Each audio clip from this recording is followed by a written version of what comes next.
Farmers who are struggling with this weather to keep their crops healthy and on track for harvest. Always a delicate balance. Kayla Lafferty joining us live in Snohomish here this morning on a pretty peaceful looking Friday. Kayla, you found that it isn't just the heat causing problems too, right? Yeah, gorgeous here in Snohomish. But yeah, you'll remember it's kind of hard to think about now because of how hot it's been this past week. But in the spring, it was so cold and wet, it just seemed like the tides would never turn to summer. I love blueberries. I love blueberries. It's prime picking season at Mountain View Blueberry Farm in Snohomish. There's a lot of ways to make a living as a farmer.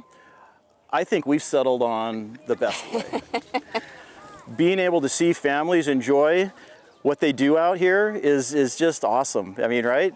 How do you replace a smile like that? That, just makes you feel so good. But the season came later than normal this year, and it was due to one of the wettest and coldest springs on record. It just meant we couldn't get in our fields as soon, right? A lot of the crops were being planted 4 to 6 weeks late.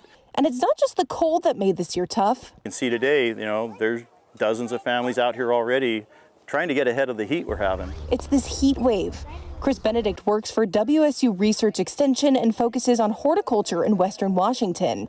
And he says many different plant types have been impacted, like pumpkins, corn, even wheat and apples. It really depends on how, when, and where that stress occurs, whether it's cold, moisture, too much, too little, or heat. The sudden shift to heat is having its own effect on crops. Heat is basically just massive stress on a plant.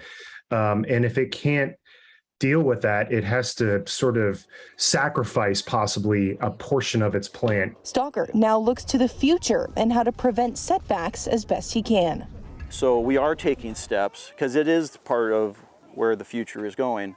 And so whether it's choosing varieties that are a little more drought tolerant or finding more efficient ways to sustain the health of the plants, we have to make those differences or changes.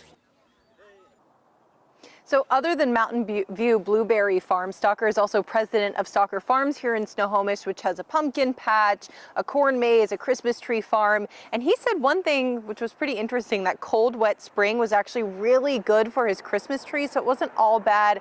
He said they flourished. Live in Snohomish, Kayla Lafferty, King 5 News.